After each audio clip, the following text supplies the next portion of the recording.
ആവശ്യമില്ല കേട്ടോ. വെറൈറ്റി വേണം. പക്ഷെ നമ്മൾ കഴിഞ്ഞ വീഡിയോ വെറൈറ്റി ആയിരുന്നു. ഏതാ നമ്മുടെ കഴിഞ്ഞ എന്താ കറാച്ചി കടായി, അത് വെറൈറ്റി ആയിരുന്നു. പക്ഷേ ഇനി അതിൻ്റെ അടുത്തത് അതിൻ്റെ കൂടെ കഴിക്കാൻ നമ്മളൊന്നുണ്ടാക്കും, അതും വെറൈറ്റി വേണം. ചോറെന്ത് ചോറ് സ്ഥിരം വെക്കുന്നതല്ലേ. വെറൈറ്റി ചോറ് എന്ന് പറയുമ്പോൾ എന്താണ് വെറൈറ്റി പറയും. കഷ്ക് എഗ് ബിരിയാണി. അത് കൊള്ളാലോ, ആ പേര് കൊള്ളാം. പക്ഷെ എന്താണ്, മസാലയാണോ എങ്ങനെയാണ്? മസാലയുണ്ട്, പച്ച മസാലയാണ്. പേരെന്നൂടെ പറഞ്ഞേ. കഷ്ക ബിരിയാണി. അപ്പോൾ നമ്മൾ അടുത്ത ഡിഷ് കഷ്ക ബിരിയാണിയാണ്. അപ്പോൾ നമ്മുടെ കടായി അതിന് ശേഷം അടുത്ത് നമ്മൾ അതിൻ്റെ കൂടെ കഴിക്കാൻ വേണ്ടിയിട്ട് കഷ്ക് ബിരിയാണി ഉണ്ടാക്കാൻ പോവാണ്. അപ്പോൾ അതിൻ്റെ എങ്ങനെയാണ് അത് കുക്ക് ചെയ്യുന്നതെന്ന് നമുക്കൊന്ന് കാണാം. ഈ മഴ ഒന്ന് തോർന്നിട്ട് നമുക്കൊരു പിടി പിടിച്ചാലോ.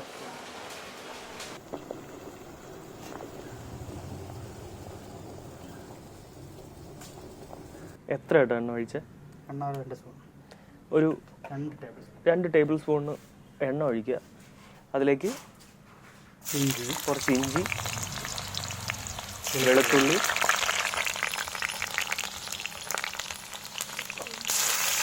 ഒരു ടൊമാറ്റോ അല്ലേ, ഒരു ഹാഫ് ടൊമാറ്റോ, പിന്നെ ഒരു 3 പച്ചമുളക്,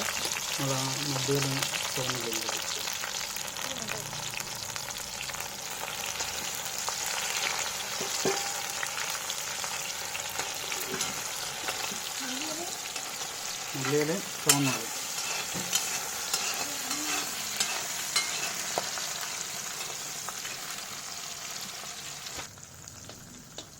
ഇനി എന്താണ്? ജാതിപത്രി, കറുവപ്പട്ട, പിന്നെ കസ്കസ് ഒരു സ്പൂൺ മതി. നമ്മളിപ്പോൾ ഇതിൽ തക്കാളി ഇട്ടു, വെളുത്തുള്ളി ഇട്ടു, ഇഞ്ചി കഷ്ണങ്ങളിട്ടു, പച്ചമുളക് ഇട്ടു, ചെറിയ കഷ്ണം കറുവപ്പട്ടയും കസ്കസും ജാതിപത്രയും കൂടെ നമ്മൾ ചുവന്നുള്ളിലൂടെ ഇടാൻ പോവാണ്. അതൊരു ഒരു കപ്പ്.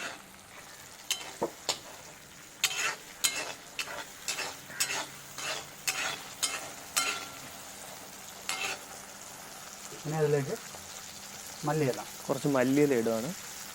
കുറച്ച് കൂടുതൽ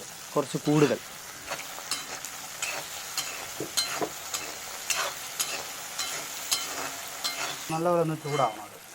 അത് നന്നായിട്ടൊന്ന് മൂപ്പിക്കണം അല്ലേ, അരച്ച് എടുക്കാനുള്ളത്. ഉള്ളി അങ്ങനെ ഇട്ടതെന്ന് വെച്ച് കഴിഞ്ഞാൽ നമ്മളിത് അരച്ചെടുക്കാൻ പോവാണ്. അതിലേക്ക് കുറച്ച് ആവശ്യത്തിന് ഉപ്പിട്ട് കൊടുക്കുക.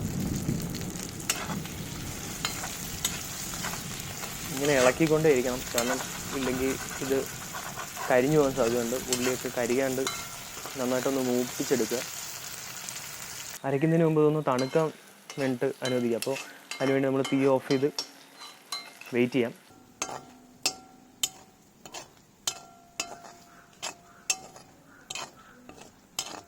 ഇപ്പോൾ നമ്മൾ വഴറ്റി വെച്ചിരിക്കുന്ന ഈ ഉള്ളിയും ഈ മുളകും ഒക്കെ നമ്മളത് മിക്സിയിലേക്ക് മാറ്റുകയാണ്.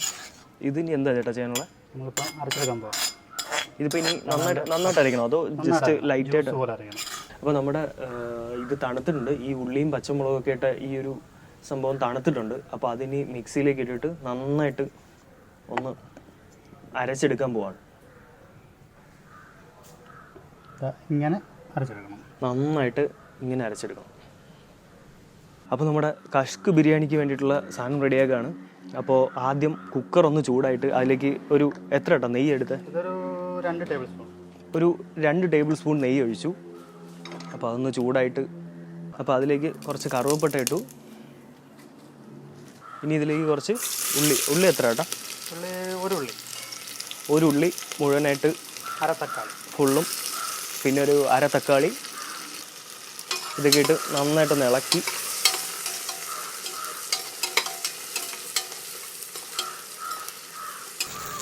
കുറച്ച് ഉപ്പ് ആവശ്യത്തിന് ഇട്ട് കൊടുക്കുക.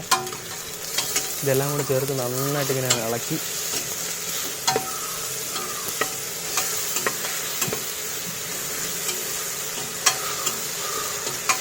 അപ്പോൾ നമ്മുടെ നെയ്യിൽ സവാളയും തക്കാളിയും ഇതെല്ലാം കിടന്ന് നന്നായിട്ടൊന്ന് വഴറ്റിയെടുത്തിട്ടുണ്ട്. ഇനി ഇതിലേക്ക് നമ്മൾ നേരത്തെ അരച്ച് വെച്ച ആ കൂട്ട് ചേർക്കുകയാണ്. ഇത് മുഴുവൻ ചേർക്കണം കേട്ടോ. ഇത് മുഴുവൻ ചേർക്കണം. അപ്പോൾ നേരത്തെ നമ്മൾ അരച്ച് വെച്ച ആ കൂട്ട് മുഴുവനും ഇതിലേക്ക് ചേർക്കുകയാണ്.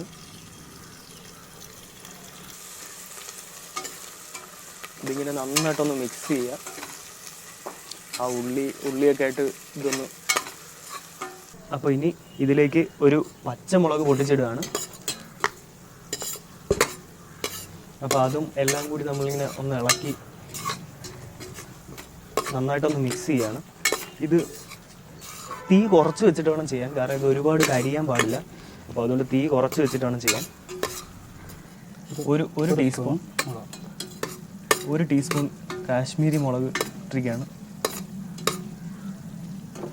ഇതിനധികം എരിവുണ്ടാവില്ല ചേട്ടാ? അല്ല, മൊത്തത്തിൽ നമ്മുടെ ഈ ഡിഷിന് അധികം എരിവില്ലല്ലോ. ചോറല്ല. ഇത് അര സ്പൂണ് ഗരം മസാല. അര സ്പൂൺ ഗരം മസാല ഇട്ടു.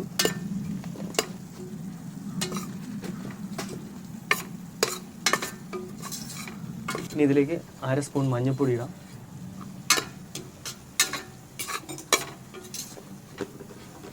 ഇതെല്ലാം ചേർത്ത് നന്നായിട്ട് ഇളക്കി കൊടുക്കുക. ഇളക്കിക്കൊണ്ടേയിരിക്കുക.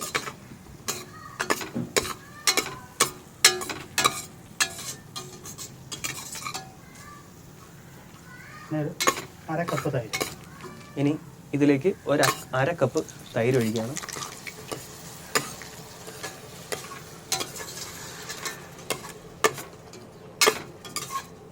ഇനി ഇതെല്ലാം ചേർത്ത് നന്നായിട്ട് ഇളക്കി കൊടുക്കുക.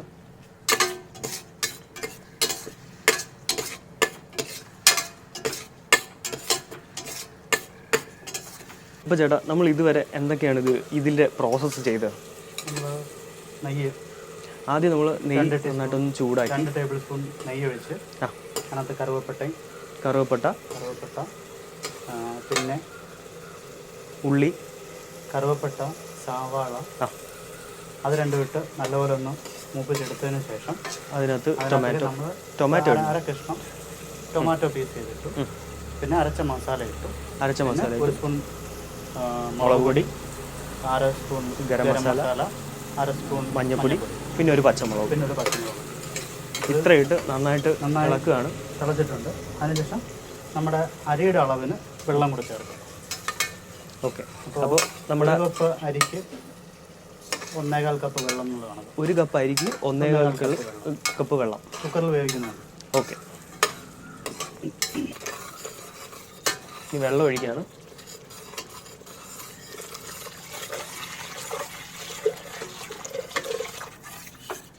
അപ്പോൾ നമ്മുടെ ഈ മിക്സ് റെഡി ആയിക്കൊണ്ടിരിക്കുന്നതുകൊണ്ട് അത് തീ കുറച്ച് വയ്ക്കുക. എന്നിട്ട് നമ്മൾ വെള്ളം ഒഴിച്ച് കഴിഞ്ഞാൽ തീ നല്ല ഫുൾ ഫ്ലെയിമിൽ. വെള്ളം ഒഴിച്ചതിന് ശേഷം തീ നന്നായിട്ട് കൂട്ടി വയ്ക്കുക. എന്നിട്ട് തിളയ്ക്കുന്നവരെ വെച്ചിട്ട് ഇനി അതിലേക്ക് നമ്മൾ ബസ്മതിയുടെ ലോങ് ഗ്രെയിൻ അരി, ബസ്മതി റൈസാണ് അതിലേക്ക് ഇടുന്നത്. അത് ഒരു 2 കപ്പ് എടുത്തിട്ടുണ്ട്. 2 കപ്പ് അരി 30 മിനിറ്റ് കുതിർത്തിയത്. 2 കപ്പ് അരി 30 മിനിറ്റ് 2 കപ്പ് അരി 30 മിനിറ്റ് വെള്ളത്തിൽ ഇങ്ങനെ കുതിർത്ത് വെച്ചതിന് ശേഷമാണ് നമ്മൾ ഇതിലേക്ക് ഇടുന്നത്. തിളക്കട്ടെ.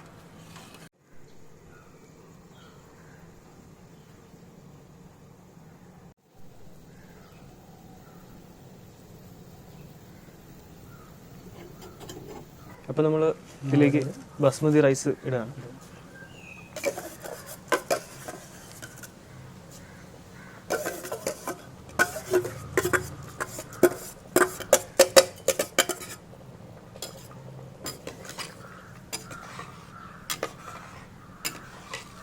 ഇതെല്ലാം കൂടി ചേർത്ത് നന്നായിട്ട് മിക്സ് ചെയ്യുക. അപ്പോൾ ഇതിൻ്റെ വേറൊരു പ്രത്യേകത എന്ന് വെച്ചാൽ നമ്മൾ ഇതിലേക്ക് മുട്ട ഇടുന്നുണ്ട്. ഈ മുട്ട ഇതിനകത്തിട്ട് തന്നെയാണ് മുമ്പ് പുഴുങ്ങിയ മുട്ട നമ്മൾ ഇതിനകത്തേക്ക് തന്നെ ഇട്ട് ഒന്ന് തിളപ്പിക്കുകയാണ്. നന്നായിട്ട് തിളയ്ക്കണം. എങ്ങനെയാണ്? ചോറ് വേവുന്നത് വരെ മുട്ടയും അതിൻ്റെ കൂടെ കിടന്ന് വേവണം. നമ്മൾ കുക്കറിനെ അടച്ചു വയ്ക്കുകയാണ്.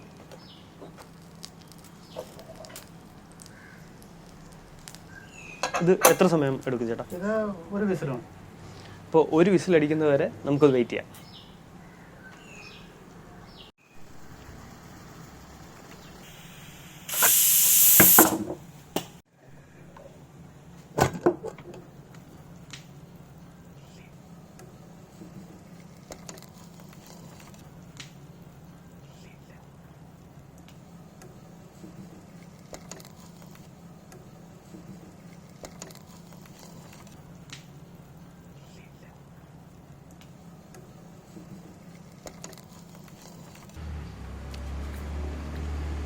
ഞാനൊരു ഇച്ചിരി ഒന്ന് ടേസ്റ്റ് ചെയ്ത് നോക്കട്ടെ. കൊള്ളാം, കുഴപ്പമില്ല. ഒരു ടേസ്റ്റ് വ്യത്യസ്തമായ ഒരു ടേസ്റ്റാണ്.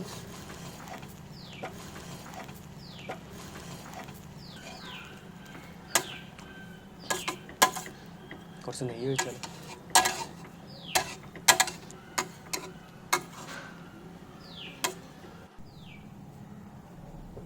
അപ്പോൾ നമ്മുടെ കഷ്ക് ബിരിയാണി റെഡി ആയിട്ടുണ്ട്. അപ്പോൾ അതിനി ഒരു പ്ലേറ്റിലേക്ക് മാറ്റാണ് സുല്ലേട്ടാ. കഴിച്ച് നോക്കി ഞാനിതിൻ്റെ റിവ്യൂ പറയാം.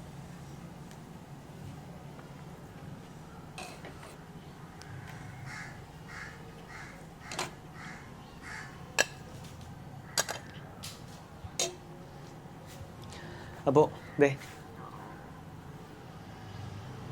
നല്ല ചൂട് പറക്കുന്ന ബിരിയാണി റെഡി ആയിട്ടുണ്ട്. ഞാൻ ഒന്ന് കഴിച്ചു നോക്കട്ടെ. നല്ല ഗംഭീര ചൂടാണ്, എന്നാലും സാരമില്ല. നല്ല അടിപൊളി ചൂടും നല്ല സൗത്ത് ഇന്ത്യൻ ടൈപ്പ് ആയതുകൊണ്ട് നല്ല മസാലയും എല്ലാ സാധനങ്ങളും പിടിച്ചിട്ടുണ്ട്. നിങ്ങൾ വീട്ടിൽ ട്രൈ ചെയ്യുക. പിന്നെ ഇതൊരു വെറൈറ്റി സാധനമാണ്. നമ്മുടെ സൗത്ത് ഇന്ത്യൻ ആണെങ്കിൽ പോലും ഇങ്ങനെ ഒരു പേര് തന്നെ വെറൈറ്റിയാണ്, കഷ്ക് ബിരിയാണി. അപ്പോൾ ഇത് നിങ്ങൾ വീട്ടിൽ ട്രൈ ചെയ്യണം. എല്ലാവർക്കും ഈ വീഡിയോ ഇഷ്ടപ്പെട്ടെന്ന് വിചാരിക്കുന്നു. ലൈക്ക് ചെയ്യുക, ഷെയർ ചെയ്യുക, കമൻറ്റ് ചെയ്യുക, സബ്സ്ക്രൈബ് ചെയ്യുക. മെയിനായിട്ടും നിങ്ങൾ കമൻറ്റ് ചെയ്യണം. കമൻറ്റ് ചെയ്തിട്ട് നിങ്ങൾക്ക് എന്തെങ്കിലും സജഷൻസ് ഉണ്ടോ, ഞങ്ങൾ എന്തെങ്കിലും മാറ്റാനുണ്ടോ, നമ്മുടെ ഓരോ ഡിഷസ് നിങ്ങൾ വീട്ടിലുണ്ടാക്കിയിട്ട് എങ്ങനെയുണ്ടെന്ന് പറയണം. അപ്പോൾ നിങ്ങളുടെ സപ്പോർട്ടാണ് ഞങ്ങളുടെ വിജയം. Thank you.